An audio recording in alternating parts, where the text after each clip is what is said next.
স্বরাষ্ট্র উপদেষ্টা lieutenant general Jahangir Alam Chowdhury বলেছেন, সীমান্তে পুশিন করার প্রতিবাদ জানানো হয়েছে। ভারতকে যথাযথ প্রক্রিয়ায় বাংলাদেশের নাগরিকদের দেশে ফেরত পাঠানোর অনুরোধ জানানো হয়েছে।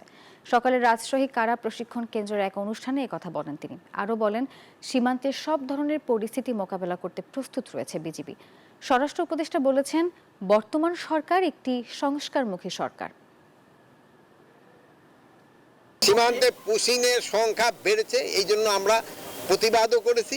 বাট যারা আমাদের দেশি, আমাদের বাংলাদেশি, যেহেতু আমাদেরই ভাই, তাদের ক্ষেত্রে আমরা বলছি ভারতকে যে তোমরা প্রপার চ্যানেলে পাঠাও।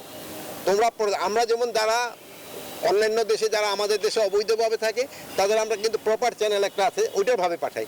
বাট ওনারা এটা করতেছে না। বাট এই জন্য আমরা তাদের বলতেছি যে তোমরা প্রপার ভাবে পাঠাও। সে যদি আমার দেশের নাগরিক হয় আমরা অবশ্যই তারে আমরা অ্যাকসেপ্ট করব।